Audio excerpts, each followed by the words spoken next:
అందరికీ నమస్కారం. ఈ వీడియో చూసే ముందు ఒక్క లైక్ చేసి జై శ్రీరామ్ అని కామెంట్ చేయండి.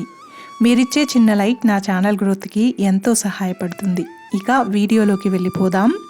2025వ సంవత్సరంలో వచ్చేటటువంటి విశ్వావసునామ సంవత్సర ఉగాదికి సంబంధించినటువంటి ద్వాదశ రాసుల వారి పరిహారాల గురించి ఇప్పుడు మనం తెలుసుకోబోతున్నాం.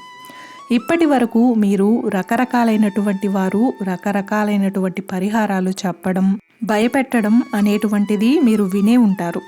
అవన్నీ విని చాలామంది భయపడుతూ ఉంటారు కూడా.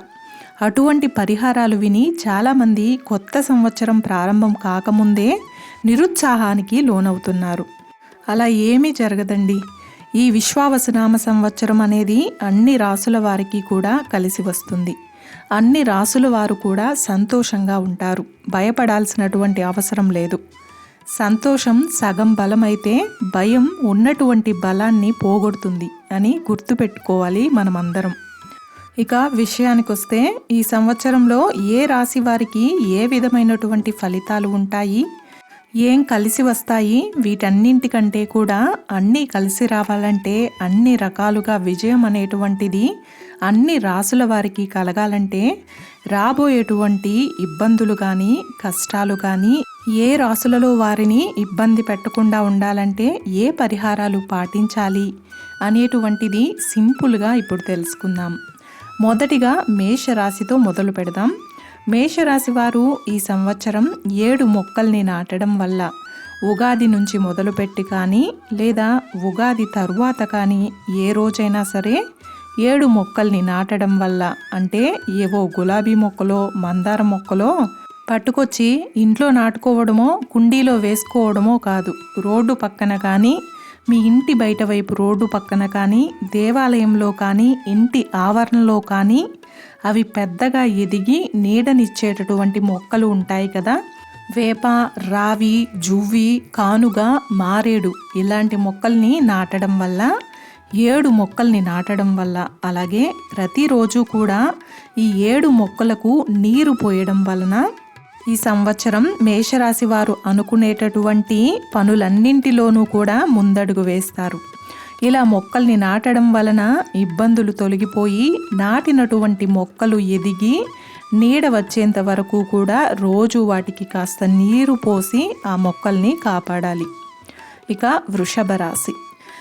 వృషభ రాశి వారు 20 మొక్కల్ని నాటడం వల్ల, ప్రతిరోజు కూడా 20 మొక్కలకి నీళ్లు పోయడం వల్ల వీరనుకున్నటువంటి పనులన్నీ అవుతాయి, ఇబ్బందులు తొలగిపోతాయి. ఈ విశ్వావసునామ సంవత్సరంలో ఉగాది తరువాత నుంచి అన్నింటా జయం అనేటువంటిది కలుగుతుంది.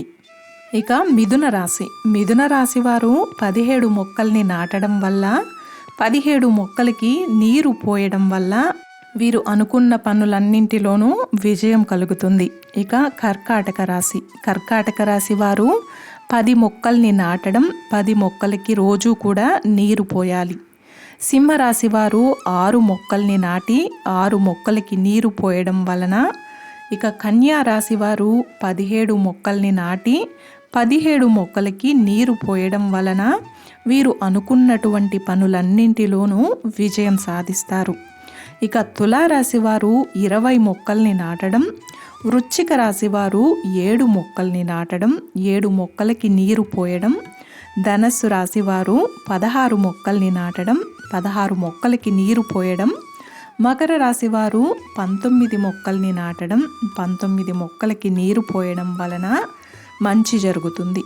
కుంభరాశి వారు 19 మొక్కల్ని నాటడం, వీరు కూడా 19 మొక్కల్ని నాటి 19 మొక్కలకి నీరు పోయడం వలన, మీనరాశి వారు 16 మొక్కల్ని నాటడం, 16 మొక్కలకి నీరు పోయడం వలన ఆ నాటినటువంటి మొక్కలు ఎలా ఎదుగుతాయో ప్రతిరోజు కూడా మన జీవితంలో అలాంటి ఎదుగుదల కనిపిస్తుంది. ఈ సంవత్సరం విశ్వావసునామ సంవత్సరంలో వచ్చేటటువంటి చికాకులు అనేటువంటివి కూడా తగ్గుతాయి. ఎటు చూసినా మొక్కలు నాటడం వల్ల లాభమే కానీ నష్టమైతే లేదు కదా. నమ్మకం ఉన్నవారు, మొక్కలు నాటే వీలున్నవారు ఈ పరిహారాన్ని చేయగలిగితే మనం అనవసరమైన రోగాల బారిన పడకుండా ఆరోగ్యాన్ని కాపాడుకోగలుగుతాం. అలాగే మనతో పాటు మన చుట్టూ ఉన్నవారు కూడా ఆరోగ్యంగా ఉంటారు. పర్యావరణానికి కూడా మేలు చేసిన వారిమవుతాము. చూశారు కదండి, ఈ వీడియో మీకు నచ్చినట్లయితే ఒక్క లైక్ చేసి నా ఛానల్ని సపోర్ట్ చేయండి. ఇంకా మరెన్నో ఇంట్రెస్టింగ్ వీడియోస్ కోసం నా ఛానల్ని సబ్స్క్రైబ్ చేయండి. అలాగే పక్కనే ఉన్న బెల్ ఐకాన్ ప్రెస్ చేసినట్లయితే నా లేటెస్ట్ వీడియోస్ మీ వరకు వస్తాయి. Thanks for watching.